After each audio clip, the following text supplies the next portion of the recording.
Breaking news చూస్తున్నాం. కాపు సంక్షేమ సేన అధ్యక్షుడు హరిరామ జోగయ్య కీలక నిర్ణయం తీసుకున్నారు. కాపు సంక్షేమ సేనను రద్దు చేస్తున్నట్లు ప్రకటించారు. ఎన్నికల తర్వాత కొత్త కమిటీలతో కాపు సంక్షేమ సేనను మళ్లీ ప్రారంభిస్తామని అన్నారు. అప్పటి వరకు రాజకీయ విశ్లేషకుడిగా ఉంటానని హరిరామ జోగయ్య చెప్పారు.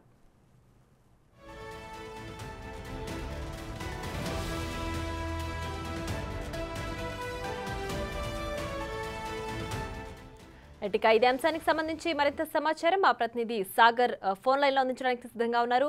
సాగర్, చెప్పండి. అయితే హరిరామ జోగయ్య కీలక నిర్ణయం తీసుకున్నారు. కాపు సంక్షేమ సేనను ప్రస్తుతానికి రద్దు చేస్తున్నట్లు, అలాగే రాజకీయం తర్వాత ఎన్నికల తర్వాత మళ్ళీ వేరే సంక్షేమ సేనతో మళ్ళీ రాబోతున్నట్లుగా కూడా తెలియజేశారు. దీనికి సంబంధించి పూర్తి డీటెయిల్స్ ఏంటి?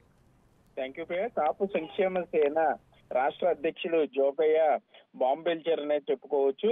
రాష్ట్ర వ్యాప్తంగా ఉన్న కాపు సంక్షేమ సేన కమిటీలతో పాటు పదవులన్నింటినీ కూడా తాత్కాలికంగా రద్దు చేస్తున్నట్లు అధ్యక్షుడు జోగయ్య తెలియజేశారు. ఇప్పటి వరకు కూడా జనసేన పార్టీకి అనుబంధంగా ఉంటూ జనసేన పార్టీ బాగోగుల గురించి కాపు సంక్షేమ సేన నడిపించినట్లు, కాకపోతే మారుతున్న రాజకీయ పరిణామాల నేపథ్యంలో ఈ నిర్ణయం తీసుకున్నట్లుగా కూడా హరిరామ జోగయ్య బహిరంగ లేఖలో తెలియజేశారు. కాకపోతే మనకు అందుతున్న సమాచారం ప్రకారం జనసేన పార్టీకి సంబంధించి అనుబంధంగా కాపు సంక్షేమ సేన ప్రారంభించినప్పటికీ కూడా గత 2 నెలలుగా, అంటే టీడీపీ జనసేన పొత్తు తర్వాత జోగయ్య రాసిన లేఖలతో కానీ జోగయ్య విశ్లేషించినట్లుగా జరగకపోవడంతో ఇప్పటికే జోగయ్య ఈ బహిరంగ లేఖలు చూసిన జన సైనికులైతే తీవ్ర నిరాశలోకి వెళ్లారు. జనసేన పార్టీ అధ్యక్షుడు పవన్ కళ్యాణ్ కూడా చాలా క్లియర్ గా తన నిర్ణయాన్ని చెప్పడం కూడా జరిగింది. సలహాలు సూచనలు చేసేవారు, తనకు వద్దంటూ. ఈ నిర్ణయాలన్నింటినీ జరుగుతున్న పరిణామాల నేపథ్యంలో కాపు సంక్షేమ సేన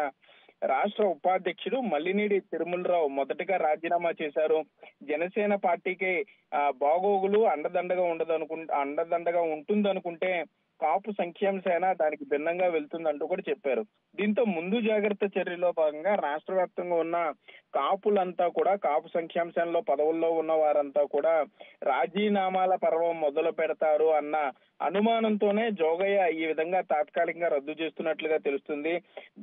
అంటే ఎన్నికలైన తర్వాత 3 నెలల తర్వాత మరలా కాపు సంక్షేమ సేనను పునఃప్రారంభిస్తారని జోగయ్య కూడా చెప్పడం జరుగుతుంది. ప్రియా.